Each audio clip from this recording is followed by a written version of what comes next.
یا مہدی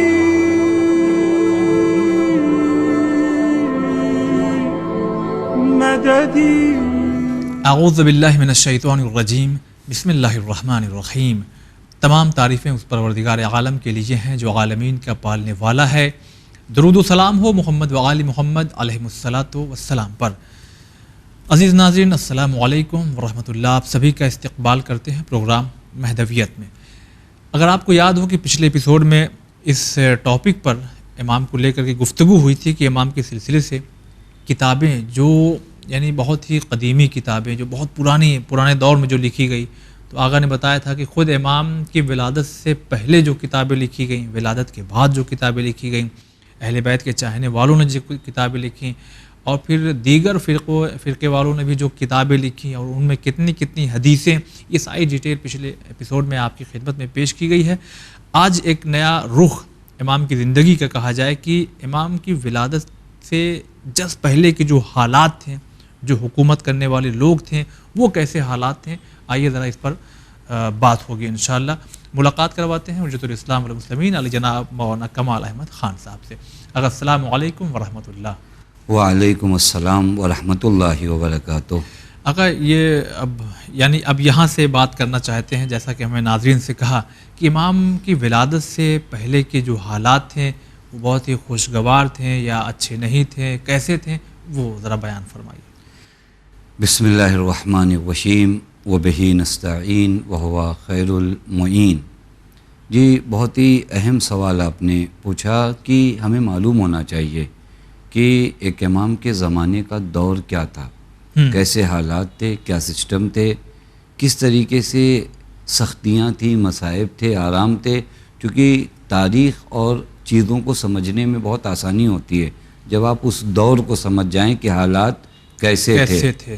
اگر آپ آئیے امام زمان اجل اللہ تعالیٰ فروج الشریف کی مورخین نے آپ کے سال ولادت کو 255 ہجری قمری لکھا ہے اور 15 شعبان المعظم روز ولادت ہے۔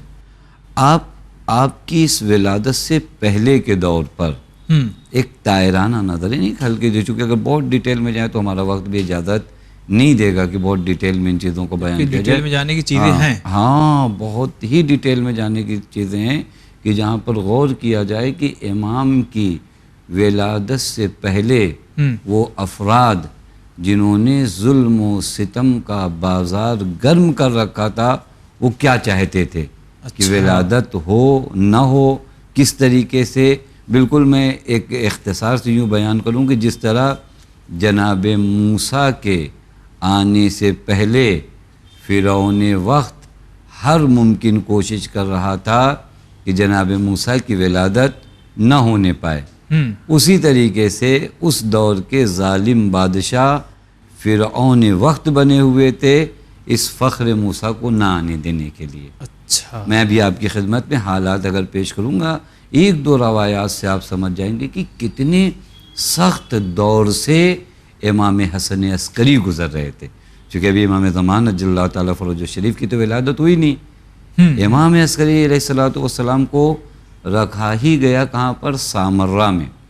سامرہ وہ جو فوجیوں کے کیمپ اور جگہ ہوتی ہے جہاں پر فوجی رکھے جاتے ہیں، چھاونی، احسن تم، چھاونی میں رکھا گیا۔ آپ سب جانتے ہیں چھاونی میں ویسے بھی آمد و رفت باقاعدہ واچ ہوتا ہے، کون آیا کون نہیں گیا۔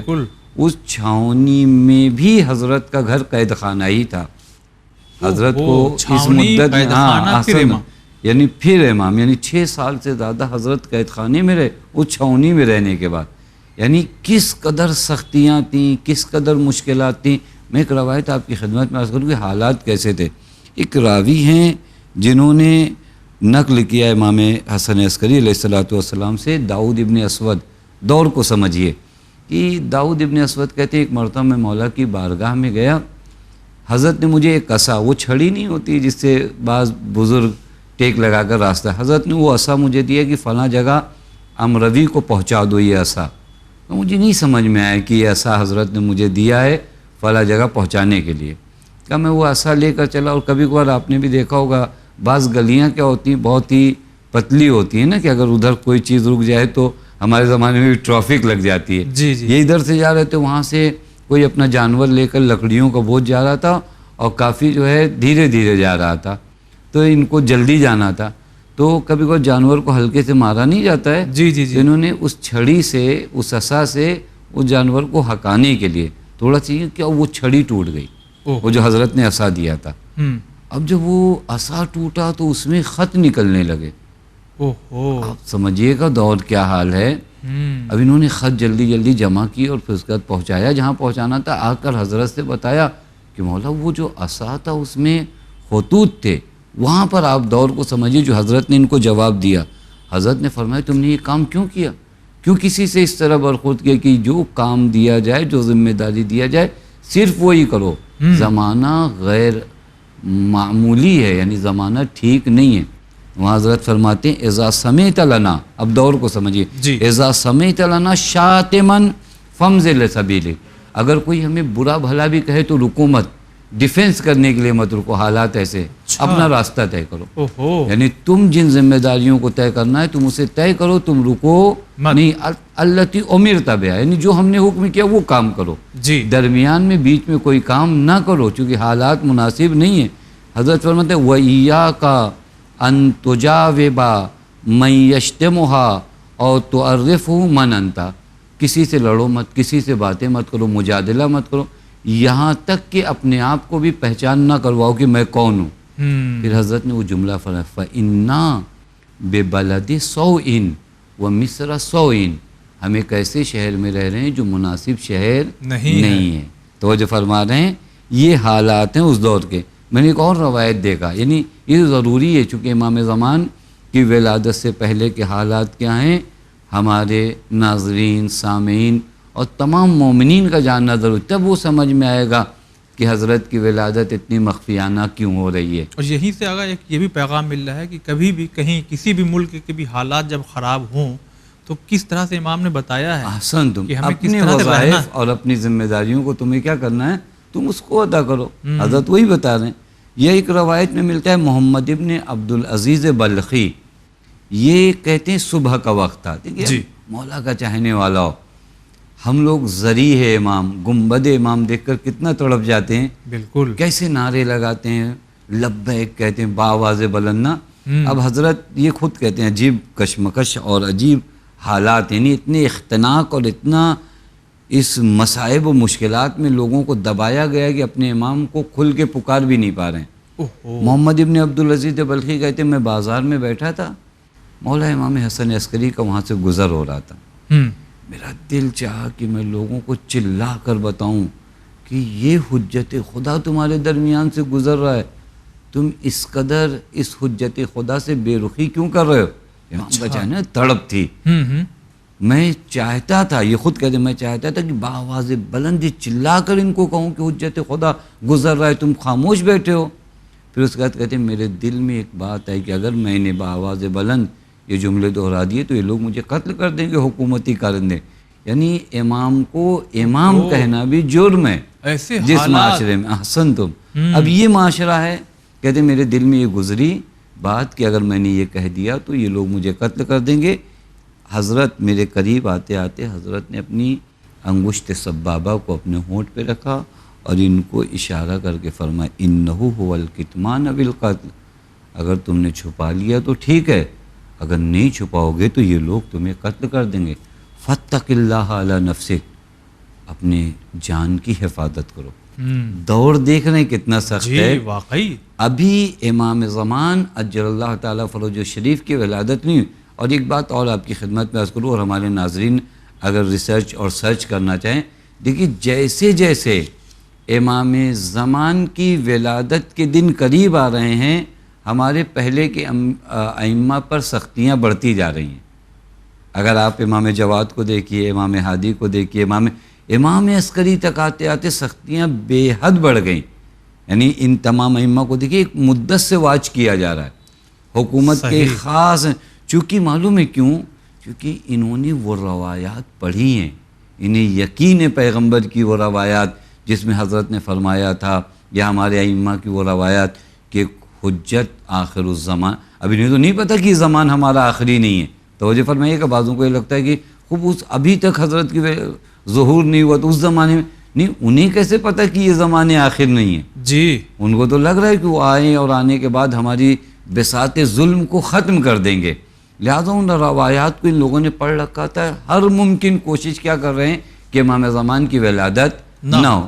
لیکن میں آپ کی خدمت میں عرض کروں کہ انسان کو کبھی بھی اس بات کو فراموش نہیں کرنا چاہیے کہ آپ اپنی تدبیریں اور سازشیں کرتے ہو، لیکن اللہ کی تدبیر سے بڑھ کر کوئی تدبیر نہیں ہوتی ہے، چونکہ قرآن کریم سورہ آل عمران آیت نمبر 54 میں ارشاد فرماتے مکروا ومکر اللہ واللہ خیر الماکرین، تم اپنی سازشیں رچو، اللہ اپنی تدبیر کرے گا۔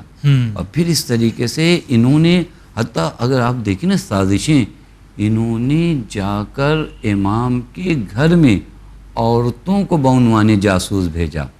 اچھا، لیڈیز لوگوں کو بھیجا؟ لیڈیز بھی بعنوان جاسوس رہتی تھی حضرت کے گھر میں، اور یہاں تک کہ وہ دایا جو جن کا کام ہوتا ہے ولادت کرانا، جی وہ بھی سادات گھروں میں ان کو یہ آرڈر تھا کہ ناگہانی داخل ہو جاؤ تم لوگ، اچھا دیکھو وہاں کیا مسئلہ ہے۔ یہ تمام حالات تھے حضرت کی ولادت سے پہلے۔ اب اس لیے بھیجتے تھے اندر لیڈیز کو کہ کوئی حاملہ، کوئی ایسے آثار حمل کہیں سے نمودار ہو۔ یہ وہی کام ہے جو فرعون جناب موسیٰ کی ولادت روکنے کے لیے کرتا تھا۔ آپ دیکھ لیجئے کہ بنی اسرائیل کے گھروں میں جو لڑکے پیدا ہوتے تو انہیں قتل کر دیا جاتا تھا، صرف اس عنوان سے کہ یہ کہیں وہی موسیٰ نہ ہو جو میرے ظلم کی بساط کو ختم کر دے۔ لہٰذا اس دور کے ظالمین بھی یہی کام کرنا چاہتے ہیں کہ فخر موسیٰ کو نہ آنے دیا جائے، لیکن انہیں نہیں پتہ کہ جس طرح موسیٰ کا پروردگار ہزاروں سازشوں کے بعد ظالمین کی موسیٰ کو بھیج کے رہا، اسی طرح فخر موسیٰ کو بھی پروردگار عالم نے بھیجا۔ جی آقا، بہت شکریہ ادا کرتے ہیں، لیکن اب اس کی فوراً بعد یہی سوال ہمارے ناظرین کے بھی دلوں میں ہو سکتا ہے پیدا ہو رہا ہو کہ جب ایسی سختیوں کا دور ہے کہ یعنی عورتوں تک کو چیک کیا جا رہا ہے اور چھاؤنی کے بیچ میں قید خانہ، اس میں امام کا رہنا، تو پھر یہ سمجھ میں نہیں آ رہا کہ ولادت پھر کیسے ہوئی؟ یعنی یہ بتائیے کیسے ولادت ہوئی؟ احسنتم، یہ بھی بہت اچھا سوال ہے۔ اگر آپ دیکھیں میں نے وہ آیہ کریمہ پڑھی نا کہ مکروا ومکر اللہ واللہ ومکر اللہ واللہ خیر الماکرین، تم اپنی سازشیں رچو، اللہ کی تدبیر سے بڑی تو کوئی تدبیر نہیں ہوتی۔ جی ہزاروں تدبیریں انسان کرتا ہے لیکن خدا کی تدبیر سب پر غالب رہتی ہے۔ یہ قرآن مجید کی سورہ صف کی آیت نمبر 8 کہ یہ کفار کیا چاہتے ہیں، یہ دشمنان دین کیا چاہتے ہیں، نور الہی کو بجھا دینا، یریدون لیطفئوا نور اللہ بافواہہم واللہ متم نورہ ولو کرہ الکافرون، تم چاہو گے، ہزاروں کوششیں کرو گے کہ نور الہی کو بجھا دیا جائے، لیکن اللہ کا ارادہ کیا ہے کہ نور الہی کو تمام کرے۔ یہ یہاں کی سازشیں ہیں اور پھر حق تعالیٰ کی اپنی تدبیریں ہیں کہ کس طریقے سے حجت خدا کو اس عالم میں بھیجنا ہے۔ لہٰذا میں یہیں پر عرض کروں کہ حضرت حجت کی ولادت عام طریقے سے نہیں ہوئی ہے، یہ ایک معجزہ آسا شکل میں حضرت کی ولادت ہوئی ہے، یعنی کیفیت معجزہ آپ کہہ لیجئے کہ یہ ولادت ہوئی ہے، کیونکہ جو آثار حمل ہوتے ہیں وہ بھی کہیں دکھائی نہیں دے رہے ہیں۔ خاص انتظامات کے ساتھ، خاص خفا اور پنہانی اور مخفی رکھ کے اس ولادت کوئی، میں بہت سی روایات اس باب میں فقط ایک روایت یہاں پر نقل کروں جسے شیخ صدوق رضوان اللہ تعالیٰ علیہ نے نقل کیا، وہ مشہور روایات جسے ناظرین نے بھی سنا ہے کہ جب وقت ولادت امام زمان قریب آیا تو امام حسن عسکری علیہ السلام نے کسی کو بھیجا اپنی پھوپھی جناب حکیمہ خاتون کو بلانے کے لیے، اور جناب حکیمہ خاتون تشریف لے آئیں اور انہوں نے امام سے ملاقات کی۔ امام نے ان سے فرمایا کہ پھوپھی جان، آج کی رات میں چاہتا ہوں کہ افطار آپ ہمارے ساتھ کریں اور یہیں پر قیام فرمائیں۔ جناب حکیم خاتون نے پوچھا بیٹا کوئی خاص وجہ؟ کہاں پھوپھی جان آج خاص رات ہے کہ آج کی رات اللہ تعالیٰ اپنی حجت کو بھیجنا چاہتا ہے۔ اچھا، جناب حکیمہ خاتون نے کہا کہ کس زوجہ سے کون سے آثار ہیں؟ تو جناب امام حسن عسکری علیہ الصلوۃ والسلام نے فرمایا جناب نرجس سے۔ کم میں تو ان میں آثار حمل نہیں دیکھتی، جی، چونکہ آثار حمل ہونے چاہیے، میں تو نہیں دیکھتی۔ امام نے فرمایا نہیں، حقیقت یہی ہے پھوپھی جان جو میں کہہ رہا ہوں، آپ قیام کیجئے۔ اب جناب حکیمہ خاتون فرماتی ہیں کہ میں نے افطار کیا، عشاء کی نماز پڑھی، اس کے بعد تھوڑی دیر کے لیے میں آرام کرنے لیٹ گئی، اور ایک پہر رات کا گزرا۔ چونکہ یہ اہل بیت عصمت و طہارت کے گھرانے، ان کے گھروں میں راتوں میں عبادتیں ہی ہوتی ہیں، کہ ایک پہر گزرا، میں نماز کے لیے اٹھی، میں نے دیکھا کہ نرجس خاتون آرام فرما رہی ہیں۔ میں نے سوچا کہ ولادت اگر یہاں ہونے والی ہے تو آرام فرما رہی ہیں، کہ پھر بھی میں نے نماز تعقیبات تمام کی، اور اس کے بعد پھر تھوڑی دیر کے لیے آرام کرنے میں لیٹی، پھر ایک پہر میں اٹھی، اور پھر میں نے قرآن کی تلاوت شروع کی۔ انہوں نے ذکر بھی فرمایا کہ میں نے سورہ سجدہ اور سورہ یاسین کی تلاوت کی، اور پھر بھی میں نے دیکھا کہ جناب نرجس خاتون آرام فرما رہی ہیں۔ اب میں دوبارہ لیٹی آرام کرنے کے لیے، اور پھر ان کے اندر ایک اضطراب تھا نا، ایک بے چینی۔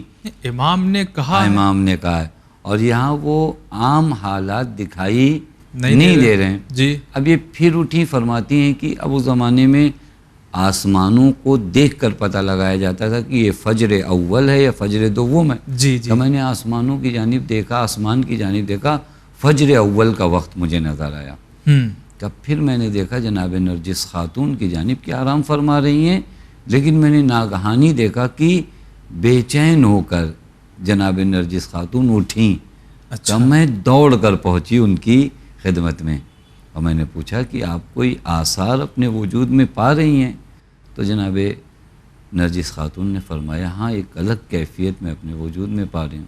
اس کے بعد روایت کا جملہ یہ ہے کہ جناب نرجس خاتون و جناب حکیمہ خاتون ہر دو پر ایک ضعف اور کمزوری طاری ہوئی، اور جب یہ کمزوری سے باہر نکلیں تو دیکھا کہ ایک بچہ جو سجدے میں ہے، اور امام حسن عسکری آواز دے رہے ہیں پھوپھی جان میرے بیٹے کو، میرے لخت جگر کو میرے پاس لے آئیے۔ تو جو فرما رہے ہیں یعنی اتنا، اب آپ ذرا سے اس واقعے میں غور فرمائیے، جناب حکیمہ خاتون کو بھی بلایا گیا، اس رات مطلع کیا جا رہا ہے، اور خود اسی دوران جناب حکیمہ خاتون کو مطلع کرنے کے بعد بھی رات کے بعض ایسے پہر گزرے جہاں پر امام کو بتانا پڑا پھوپھی اماں شک نہ کیجئے۔ اچھا، بتانا کیونکہ پڑا۔ یہ مرحلہ بھی آیا، ایک ایسا مرحلہ آیا کہ جب فجر اول کا وقت ہو گیا اور دیکھا کہ کوئی آثار مترتب نہیں ہوتے، تو دل میں ایک عام آدمی، عام بیمانی، امام معصوم تو نہیں ہے نا، جی جی، ان کے لحاظ سے وہ معلومات نہیں ہیں، اس ذہن میں آئے کہ آثار حمل ماں میں نہیں ہے، وقت اتنا گزر چکا ہے، حجت خدا کہہ رہے ہیں کہ آج ہی ولادت ہوگی۔ یہ کیفیت دل میں گزر رہی تھی کہ امام نے حجرے سے آواز دیا پھوپھی جان شک نہ کیجئے، وہ جو وعدہ الہی ہے وہ وقوع ہو کر رہے گا، وہ متحقق ہو کر رہے گا۔ حضرت کو طلب فرمایا کہ پھوپھی جان میرے لخت جگر کو میرے پاس لائیے۔ یہ فرماتے ہیں کہ میں نے امام زمان کو اپنی آغوش میں اٹھایا، امام حسن عسکری علیہ الصلوۃ والسلام کی بارگاہ میں پیش کیا۔ امام نے فرمایا میرے لال گفتگو کرو اچھا، اپنے اس ننھے سے بچے سے۔ امام زمان اجل اللہ تعالیٰ فروج الشریف نے فرمایا اشہد اللہ الہ الا اللہ واشہد ان محمد رسول اللہ، اور اس کے بعد مولائے کائنات اور دیگر تمام ائمہ پر درود بھیجا۔ یہ پہلا کلام جو امام حسن عسکری کی گود میں آنے کے بعد امام زمان اجل اللہ تعالیٰ فروج الشریف نے کیا۔ اب اگر آپ غور فرمائیے کہ جو انتظامات ہیں یہ عام امتیازات نہیں ہیں اور نہ عام انتظام ہے، کیونکہ جس قدر تم سازشیں کرو گے خدا ہے، توجہ فرما رہے ہیں، اس کی تدبیریں تمام سازشوں پر غالب آتی ہیں، اور اللہ تعالیٰ اس معجزہ آسا کیفیت سے اپنے ولی کو بھیجتا ہے۔ کہ تمہاری تمام سازشیں دھری کی دھری رہ جاتی ہیں اور حجت خدا اپنے باپ کی آغوش میں ہوتا ہے. اور اس واقعے سے ایسا محسوس ہو رہا ہے چونکہ آپ نے شروع میں کہا تھا کہ امام سامرہ میں قید خانے میں جو چھاؤنی میں تھا یعنی امام آزاد ہو چکے تھے. جی جی تبھی تو گھر پہ ہاں تشریف یہ لائے. گھر پہ تشریف لائے تھے. اس سے پہلے بھی گھر پہ یہ بارہا میں نے عرض کیا کہ پورا گھر ہی تقریباً ایک قید خانہ گھر کو بھی سمجھیے نا. یعنی وہ قید یعنی در حقیقت ایک آج قید خانے میں قید خانہ. جی کیونکہ گھر ہی آپ کا ایک ایسی جگہ پر ہے جو چھاؤنی ہے اور کبھی بھی عورتیں چلی کبھی بھی عورتیں چلی تو یہ گھر خود قید خانہ ہے. پھر اس کے بعد اب یہاں پہ بھی جب برداشت نہیں ہوتا تھا تو یہاں سے قید خانے منتقل کیا جاتا تھا. اوہو اچھا اس پر کچھ روایات موجود ہیں کتابوں میں جی جو آپ نے واقعہ بیان فرمایا. حسن تو امام رضا علیہ السلام تو امام زمانہ جل اللہ تعالیٰ فرج الشریف کی ولادت کو مخفی رکھے گا پروردگار عالم. اس پہ کئی روایات موجود ہیں کہ جہاں پر ابتدائی سے یعنی امام کی ولادت سے پہلے بھی انداز ولادت کو اسی وجہ سے جاسوسی بھی زیادہ ہو رہی تھی کیونکہ روایات موجود تھی کہ قائم کی ولادت مخفیانہ اور چونکہ اور اس کی بھی وجہ ہے کیونکہ دشمن لگے ہوئے ہیں اور اللہ کو اپنی حجت کو بھیجنا ہے اور اسی حجت کے ذریعے تمام عالم میں خوشگواری صلح اور ایک ایسا ماحول پیدا کرنا ہے اور ایک ایسا راستہ بنانا ہے کہ بندگان خدا اس مرحلہ خلقت کو طے کر سکیں جس کے لیے انہیں پیدا کیا گیا. میں نے روایت دیکھا امام سجاد علیہ السلام فرماتے ہیں فی القائم منا سنن من سنن الانبیاء علیہ السلام کہ ہمارے قائم میں یعنی حضرت حجت رضی اللہ تعالیٰ فروز شریف میں انبیاء کی سنتیں پائی جاتی ہیں. یعنی بعض سنتیں بعض وہ خاصیت جو بعض انبیاء کی تھی وہ ہمارے قائم میں وہاں پہ گنوایا امام نے. وہ سنت من ابراہیم جناب ابراہیم سے جو سملیرٹی ہے امام قائم کی وہ یہ کہ وہ من ابراہیم فخفاء الولادہ جس طرح جناب ابراہیم کی ولادت مخفیانہ ہوئی اسی طریقے سے ہمارے قائم کی ولادت بھی مخفیانہ ہوگی. وہ اعتزال الناس جس طرح جناب ابراہیم لوگوں سے دور رہے ایک مرحلے تک اسی طرح ہمارے قائم بھی لوگوں سے دور رہیں گے. یہ سنت ابراہیم ہمارے قائم پر ہے. امام صادق علیہ السلام فرماتے ہیں فی القائم سنت من موسیٰ ابن عمران جو موسیٰ ابن عمران کی خصوصیت ہے کہ آپ کی ولادت اس طرح مخفیانہ ہوئی اسی طرح ہمارے قائم کی ولادت بھی ہوگی. حتیٰ امام جواد علیہ السلام فرماتے ہیں وَلَكِنَّ الْقَائِمِ الَّذِي يَطْهَرُ اللَّهُ عَزَّ وَجَلَّ بِهِ الْأَرْضَ مِنْ أَهْلِ الْكُفْرِ وَالْجُحُودِ کہ ان کے وجود بابرکت سے اللہ تعالیٰ زمین کو پاک کرے گا اور ظالموں کا خاتمہ کرے گا اور اس زمین پر عدل و قسط کی حکومت ہوگی اور ان کی ولادت مخفیانہ طور پہ ہوگی. یعنی ان کی ولادت جو ہوگی وہ عام طریقے سے نہیں ہوگی کہ لوگ اس سے باخبر ہو جائیں. لہذا کئی روایتیں اس باب میں موجود ہیں کہ حضرت کی ولادت لوگوں کی نظروں سے دور لوگوں کو خبر تک بھی نہیں ہوگی. اگر وقت بس کم بچا ہوا ہے مگر ہمارے ناظرین بہتر جانتے ہیں کہ کوئی بھی شخصیت ہو اگر وہ بڑا نام ہے تو لوگ اس کے ماں باپ کو دیکھتے ہیں کہ ان کے اندر کیا کوالٹی. جیسے ہمارے بہت سے علماء ہیں تو دیکھا جاتا ہے کہ بھائی ان کے آباء و اجداد خود ایسے تھے تب جا کر کے یہ ایک شخصیت. تو اگر بات امام حسن عسکری علیہ السلام کی جائے تو وہ تو امام ہے معصوم ہے لیکن خود جناب نرجس خاتون کہ جن کے ذریعے امام کی ولادت ہوئی ہے ہم چاہیں گے کہ ہمارے ناظرین خدمت میں اس خاتون کے سلسلے سے کچھ باتیں بیان فرمائیں. جی بہت ہی اچھا ہے سوال ہے اور میں یہیں پر آپ کے چینل کے ذریعے التماس بھی کروں گا کہ ہمارے ائمہ کی ماؤں کے سلسلے میں گفتگو کیا جائے. جی کیونکہ یہ معمولی ہستیاں نہیں ہیں. بعض مائیں ہیں جو مشہور ہیں جیسے جناب زہرا سلام اللہ علیہ کے سلسلے میں گفتگو ہوتی ہے. دیگر اماموں کی ماؤں کے سلسلے میں بھی گفتگو ہونا چاہیے کہ کون عظیم ہستیاں ہیں جن کی آغوش تربیت میں امام کو بھیجا جا رہا ہے. کیونکہ ہم زیارت نامے میں بھی پڑھتے ہیں اشہد انک کنت نورا فی الاسلاب الشامخہ والارحام المطہرہ.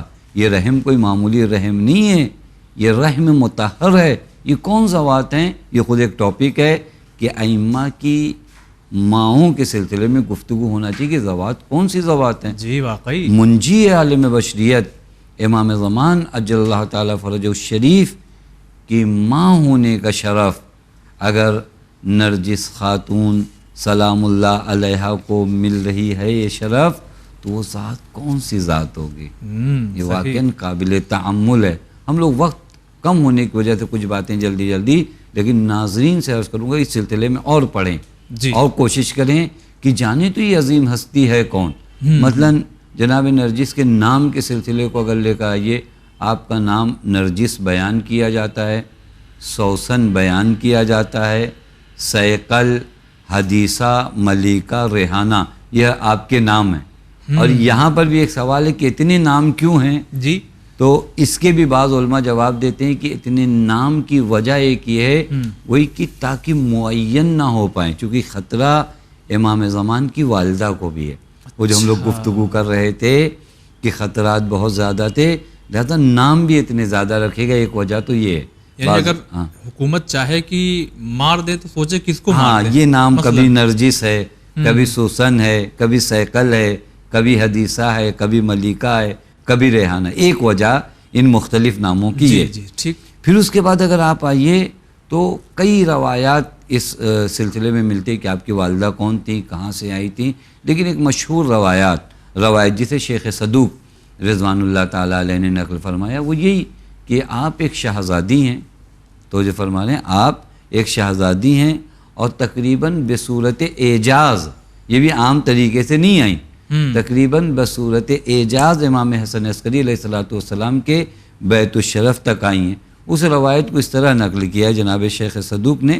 تفصیل داستان آپ دیکھ سکتے ہیں جناب شیخ صدوق کی کتابوں میں، لیکن جہاں تک جلدی میں آپ کی خدمت بشر ابن سلیمان نخاس، بشر یا بشر دونوں پڑھا جائے، یہ ایک راوی ہیں جناب ابو ایوب انصاری کی اولاد میں سے ہیں. اچھا.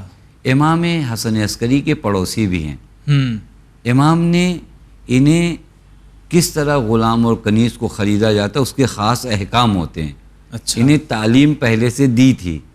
تو دیکھیں کتنا سسٹمیٹک ہے. جی. پھر اس کے بعد ایک دن حضرت نے ان کو بلایا. بلانے کے بعد حضرت نے فرمایا کہ میں چاہتا ہوں تمہیں ایک بہت بڑی فضیلت کو تمہارے نام لکھ دوں. یعنی تمہیں ایک بہت بڑا شرف دوں. امام ہادی نے فرمایا کہ میں چاہتا ہوں کہ تمہیں بہت بڑا شرف دوں. تو کہا مولا فرمائیے. تو حضرت نے فرمایا کہ فلاں وقت بغداد کے اس معبر پہ چلے جانا جہاں پر فرات سے جو کنارہ ہے وہاں پر کنیزوں کو لایا جاتا ہے، وہاں کھڑے رہنا. حضرت نے خاص کر 220 دینار ایک زرد رومال میں، یا زرد آپ جھولا کہہ لیجیے، یعنی پیلے رنگ کی ایک رومال میں، روایت میں نقل ہے. جی. حضرت نے 220 دینار دیے، کہ فلاں جگہ جانا، ایک فلاں آدمی، اس کا نام بھی حضرت نے نقل فرمایا، وہ آئے گا، ایک کنیز ان کے ہمراہ ہوں گی، وہ کسی کو تیار نہیں ہوں گی کہ کوئی انہیں خریدے. تم انہیں میرا یہ خط دینا جو رومی زبان میں تھا. اچھا. اور یہ خط انہیں دینا، وہ خط وہ پڑھیں گی، اس کے بعد وہ تیار ہو جائیں گی. پھر تم معاملہ کرنا صاحب کیا نام ہے مولا سے کہ وہ کتنے میں بیچ رہا. اور آخر میں بات 220 دینار پر، یہ کہتے ہیں آخر تک بات 220 دینار پہ ہو گئی، جتنا حضرت نے رقم دیا تھا. جی. یہ تمام دیکھیے عام حالات نہیں ہیں. جناب نرجس خاتون کنیز نہیں ہیں، لایا گیا ہے اس طریقے سے بصورت اعجاز، وگرنہ ہیں شہزادی. توجہ فرما رہے ہیں. حتیٰ جناب نرجس خاتون کو جب انہوں نے وہ خط دیا جو امام نے بھیجا تھا، جنہیں جناب ابو ایوب انصاری کے اولاد میں سے ایک شخص کو، تو جناب نرجس خاتون نے وہ خط چومنا شروع کیا امام ہادی کا. تو انہوں نے کہا یہ خط آپ چوم رہی ہیں، انہیں تو آپ نے دیکھا بھی نہیں ہے. اچھا. تو جناب نرجس معرفت، میں عرض کروں نا امام زمان کی والدہ کو یوں ہی نہیں بنتا. امام زمان کی والدہ نے فرمایا کیسی باتیں کرتے ہو، حجت خدا کے دست مبارک سے لکھی ہوئی تحریر کو نہیں چوما جائے گا. ایسے کہ ابھی امام سے ملاقات بھی نہیں ہوئی ہے. جی جی. ابھی امام ہادی کے گھر نہیں آئی ہیں، لیکن معرفت کس منزلوں پر ہے. پھر انہوں نے کہا یہ تو خاتون سب کچھ جانتی ہیں. پھر انہوں نے اپنا واقعہ نقل کیا کہ کس طرح خواب میں پیغمبر اکرم آئے اور جناب عیسیٰ علی نبینا و علیہ الصلوۃ والسلام سے کہا میں تمہارے وصی کی بیٹی سے اپنے بیٹے کا رشتہ لے کر آیا. یعنی یہ دیکھیے خاص پیغمبر کا رشتہ لے کر آنا. پھر اس کا یہ نقل کرتی کہ خود پیغمبر نے منبر پہ جا کر خطبہ عقد پڑھا، صیغہ عقد جاری فرمایا، اور پھر یہ خاص حالات پروردگار عالم نے مہیا فرمائے کہ وہاں پر حملہ ہوا اور اس طرح بصورت کنیز اس طرح آئیں اور یہاں تک آئیں. پھر امام ہادی نے ایک خاص آدمی کو بھیجا جو آپ یہاں تک آئیں. اب اگر آپ ان پورے واقعات، میں نے ایسا کیا کہ ڈیٹیل ہم لوگوں کے پاس نقل کرنے کا وقت نہیں. درمیان میں یہ ہم کہنا چاہیں گے یعنی ایسا محسوس ہو رہا ہے کہ یہ جناب عیسیٰ کے دین پر تھی ان کی آباء و اجداد. جی وہاں سے یہ آئی ہیں، یہاں پر جو ہے جناب عیسیٰ موجود ہیں، ایک طرف بعنوان بیٹی ان کی، اس طرف سے پیغمبر گئے رشتہ لے کر بعنوان بیٹا اپنے بیٹے کا. پیغمبر نے خطبہ عقد پڑھا اس عالم رویا میں، پھر اس کے بعد عقد نکاح پڑھا، پھر خاص اسباب مہیا ہوئے جو آپ اس طریقے سے. لہذا جو مشہور ہے کہ آپ کنیز تھی، بالکل ایسا نہیں ہے، بلکہ آپ خود شہزادی ہیں. چونکہ عرض کیا کہ ایک عقیدہ ہمیشہ ذہن میں رکھیے کہ امام کی آغوش تربیت کبھی معمولی آغوش نہیں ہو سکتی. جی بالکل. والارحام المطہرہ، وہ پاک آغوش ہوتی ہیں. اور بہت اہم ہے، میں آخری بات عرض کروں کہ یہ آغوش ماؤں کی اتنی اہم ہے کہ سرکار سید الشہداء نے وقت آخر یعنی 56 سال کے جب ہو گئے تھے، مدینے سے نکل رہے تھے، اور جب بتایا کہ میں یزید کی بیعت کیوں نہیں کر رہا ہوں، وہاں پہ ایک جملہ فرمایا وَحُجُورٌ طَابَتْ وَحُجُورٌ طَهُرَتْ. فرمایا کہ میں بیعت اس وجہ سے نہیں کر رہا ہوں کہ خدا کو پسند نہیں ہے، رسول کو پسند نہیں ہے، اور جس پاک ماں کی آغوش میں میں پروان چڑھا ہوں اس آغوش کو بھی پسند نہیں. مطلب یہاں پر ہے کہ یہ اتنا بڑا قیام جو منجی عالم بشریت کے ذریعے ہوگا اور تمام ظالموں اور ستمگروں کی ذلت سے انسانیت کو نکالیں گے، اس میں ایک کردار اسی پاک آغوش کا ہے جسے جناب نرجس خاتون ہم کہتے ہیں. بہت شکریہ ادا کرتے ہیں اور اپنے ناظرین سے معذرت اس لیے کہ آغا نے جو بات کہی کہ دیکھیے ہمیں پڑھنا پڑے گا کچھ، کیونکہ ابھی ہم خود بہت سی چیزیں پوچھنا چاہ رہے ہیں کہ اگر شہزادی تھی تو کہاں کی تھیں، اور پھر وہ کیسے گرفتار کی گئیں اور کیسے آئیں، سب بہت یعنی طولانی، جس کو ہم پروگرام میں بہت ہی ایکسپلین نہیں کر سکتے. بہرحال مختصر ہی صحیح، مگر آپ کی خدمت میں یہ ساری باتیں پیش کی گئی ہیں. وقت تمام ہو گیا ہے. انشاءاللہ اگلے ایپیسوڈ کا آپ ضرور یعنی انتظار تو کرتے ہی ہیں، آپ اس کو ضرور دیکھیے گا، اس لیے کہ اب اس کے بعد کے جو مراحل ہیں وہ انشاءاللہ ہم آپ کی خدمت میں آغا کے ذریعے آپ تک پہنچائیں گے. تو آج کے لیے بس اتنا ہی، اجازت چاہتے ہیں. السلام علیکم ورحمۃ اللہ.